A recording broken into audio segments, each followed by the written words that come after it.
में इनकी ही भगवान दिखाई दे। ठीक। और अगर आप जन्म में तुमने बहुत बढ़िया काम करे लेकिन फिर तुम दुखी हो, फिर तुम खटिया पे मर रहे हो, तो तुम जान लियो कि पूर्व जन्म के हमें कछु पाप है सुजे निकल रही। आदमी की निकट जरूर है, जन्म में नहीं अगले जन्म निकल जरूर। अब देखो कछु लोग ऐसे होत करे जो शुरू में तो बड़े खुश खूब अय्यासी करते हैं, मनमानी करते हैं और खूब ज्यादा पाप करते हैं, तो पापी आदमी जो हो वो बड़ो खुश रहा। लेकिन जब वो मत है तो कहूँ खटिया पे महाराज मलमूत्र त्याग के मत है, कहूँ खटिया पे गल के मत, कहूँ पानी को तरस जा ऐसे मत। तो आप जानो कि जो आदमी भुगत के मर रहा हो तो समझ लियो या तो पूर्व जन्म के पाप है या बाके जाई जन्म के। पापी आदमी को शुरू में तो खूब खुशियां मिलती है लेकिन मरने का समय आदमी का बहुत बुरा होता है। बोली वृंदावन बिहारी लाल की।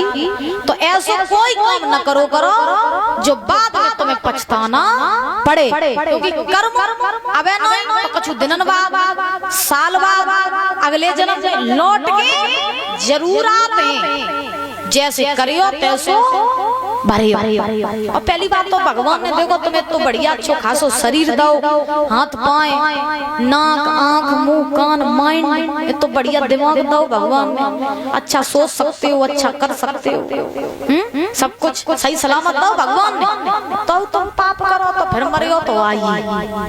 हाँ, ये शरीर भगवान ने क्यों बनाया है? शरीर की सुंदरता कब बढ़ती है ध्यान से सुनो।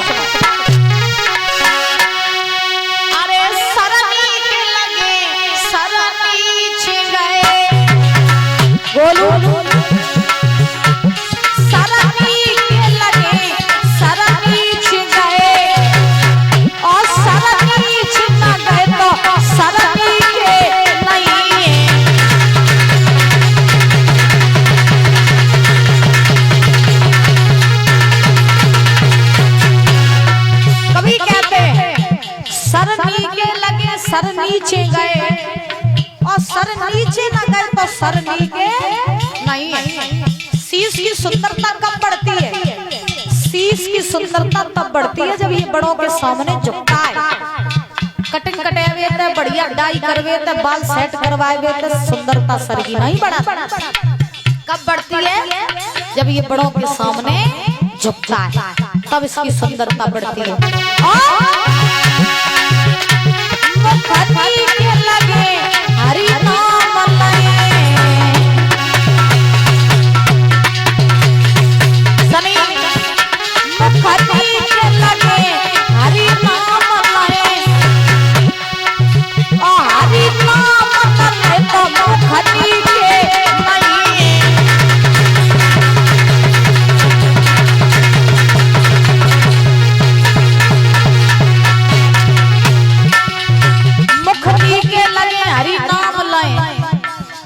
नाम लगे तो मुखती के नहीं। जब मुख कबा शोभा दे, क्रीम पाउडर लगावे तो शोभा नहीं दे। हाँ, फेशियल करवावे तो जब मुंह शोभा नहीं दे। मुख कब शोभा देता है? मुख तब शोभा देता है जब इससे भगवान की चर्चाएं निकलती हैं, जब दूसरों के लिए भलाई निकलती है, तब जो मुंह शोभा देते। क्रीम पाउडर की सुंदरता कितने दिन तक रहा पता तुम्हें? 30-35 साल तक। 30-35 साल तक ही जब मुखी जो क्रीम पाउडर की सुंदरता रहा, और ज्यादा तो जब महाराज 30-35-40 साल के जैसे तुम पहुंचे हैं और शरीर पे जैसे झुर्रियां पर वो स्टार्ट भाई जैसे बुढ़ापा आए वो स्टार्ट हो, कितना फाउंडेशन लगाई हो, नी के थोड़ी नहीं लगे हो भाई बूढ़ो शरीर। लेकिन मुख की जो सुंदरता, जो बाणी की सुंदरता, जो बचनों की सुंदरता, ये ना ही बूढ़ी होती है ना ही कभी मरती है और हमेशा अमर रहती है। तो चेहरा की सुंदरता नहीं, बॉडी की सुंदरता बढ़ाओ। जितना तो कछु दिन को मेहमान होते, लेकिन बाणी और मन जे हमेशा को महाराज अमर रात है हमेशा के लिए। लेकिन आजकल का फाउंडेशन लगवाए लिए, महंगी महंगी क्रीमें लगवाए, पुट्टी पुतवाए, 3-3 4-4 घंटा ब्यूटी पार्लर पे बैठवाए, क्या सुंदर लगे, सुंदर। जब सुंदरता ने दिमाग खराब करके रख दो, तो मुख की सुंदरता बाड़ी से, सुंदर बाड़ी से, सुंदर बचनों से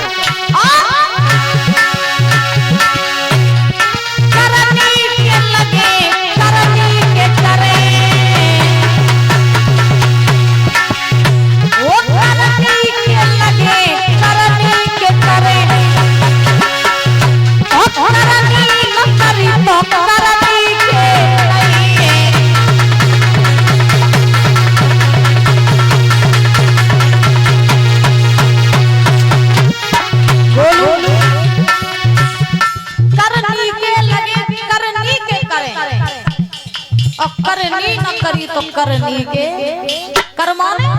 हाँ, हाथ ये कब शोभा देते, हाथ ये तब शोभा देते हैं जब इनसे करनी करी जाए। और करनी कैसी, ऐसी नहीं कि पड़ोसी को लड़का आगे बढ़ रहा हो तो तुम पाँव पकड़ खींच दे। हाँ, कोई जाए रहा हो गड्ढा में गिराए दे, तो जे हाथ तब शोभा नहीं दे, जे कब शोभा दे जब ये दीनहीनों के सहारे बनते हैं, जब इन हाथों से दान पुण्य किया जाता है, जब किसी दीन दुखियों का सहारा बनते हैं, तब ये हाथ शोभा देते हैं। ठीक है ना। दूसरी बात,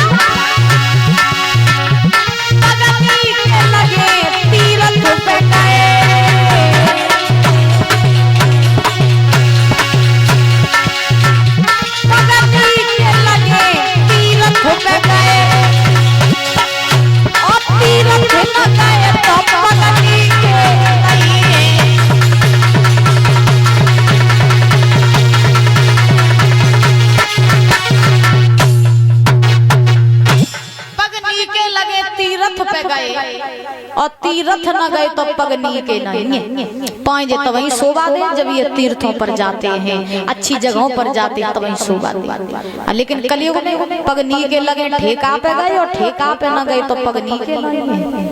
बोलो राधे राधे। कलयुग में पाए तो वहीं शोभा दे जब ये ठेका पे जाते, गलत गलत जगहों पे जाते। तो देखिए शरीर की सुंदरता तो सादगी से आती है, इंसान की सादगी से शरीर की सुंदरता बढ़ती है। क्रीम पाउडर लगे हुए थे, फाउंडेशन लगे हुए थे, शरीर की सुंदरता नहीं बढ़ती है। आदमी की सुंदरता उसके विचारों से, उसकी वाणी से, अच्छे मन से, सुंदर विचारों से आदमी की सुंदरता बढ़ती है। क्रीम पाउडर पे नहीं बढ़ते है। ठीक है ना। तो मन सुंदर बनाओ, वाणी सुंदर बनाओ, विचार सुंदर बनाओ, शरीर अपने आप सुंदर बन जाएगा। वृंदावन बिहारी लाल की, राधा रानी सरकार की, बोलो राधे राधे। अब देखिए धुंधकारी मर गया, काय से मरा? आग से।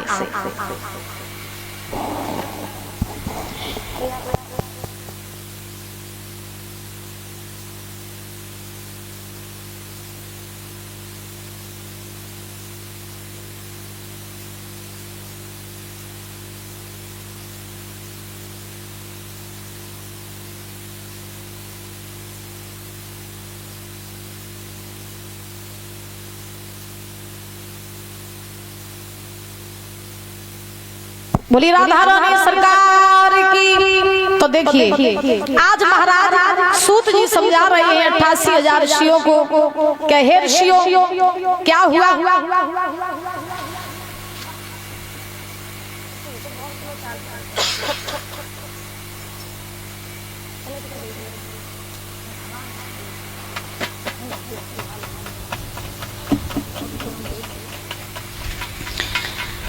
धुंधकारी जब मरा तो ये पापी था, तो ये भूत बन गया। और जब धुंधकारी भूत बना तो भूत बन करके इधर उधर ये भटकने लगा। और जब भूत बन करके ये धुंधकारी इधर उधर भटकने लगा तो महाराज अब एक दिन ये धुंधकारी भटकते भटकते गौकर्ण महाराज के पास में जा पहुंचा। और जब गौकर्ण महाराज के पास में जा पहुंचा तो गौकर्ण महाराज ने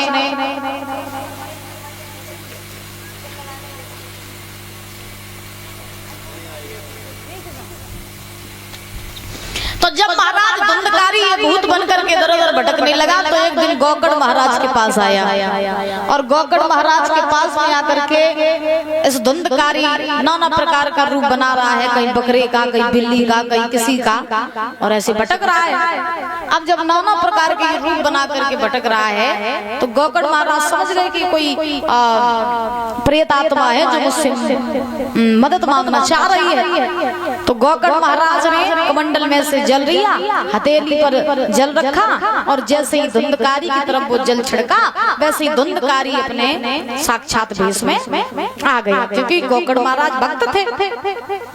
तो जब ये धुंधकारी अपने साक्षात भेष में आया तो उसी समय आज गौकर्ण महाराज ने धुंधकारी को देखा, पूछ दिया भैया तुम्हारी ये दशा कैसे हो गई? तो धुंधकारी रोने लगा, जवाब दिया भैया वेश्याओं की संगत ने मुझे मार दिया, शराब जुआ मांस पराई नारी की संगत इत्यादि सब ने मुझे बर्बाद कर दिया। वास्तव में सही बात है, ये एक धुंधकारी थोड़ी नहीं, ये शराब पीते हैं, मांस खाते हैं, जुआ खेलते हैं, ये पराई नारियों की संगत करते हैं। शुरू में तुम्हें बहुत अच्छा लगता है, लेकिन ये जब बर्बाद होते हैं तो पूरी तरह से तबाह हो जाते हैं, फिर इन्हें बाद में कोई रास्ता दिखाई नहीं देता है। लेकिन बात वही है कि कितना भी समझाओ लेकिन लोगों को समझ में कहाँ आती है ना, कितना भी समझाओ मगर समझ में लोग ये जानते हैं कि ये बस अमृत है। लेकिन एक बात याद रखना, जो करते हैं शुरू में तो खूब मजा आता है, लेकिन बाद में अंजाम इसका बहुत बुरा होता है। वो आप कितनी भी चोरी करके कुछ भी कर लो, बच लो, छुप लो, छुपा लो, लेकिन एक समय वो आता है इंसान की जिंदगी में जब सारी पोल पट्टी खुल जाती है। आदमी कितना भी बचने की कोशिश करे, लेकिन ये विधि का विधान ही ऐसा है कि कोई भी पूर्णतः बच नहीं सकता है। एक न एक दिन सच्चाई जरूर सामने आती है। और शराब जुआ मांस पराई नारी की संगत करने वाला शायद आदमी नहीं होता है, वो राक्षस होता है। तो देखो क्या हुआ, धुंधकारी रो रहा है और धुंधकारी क्षमा मांग रहा, भैया वेश्याओं की संगत ने मुझे भूत बना दिया, अब मैं भूत बन गया हूँ।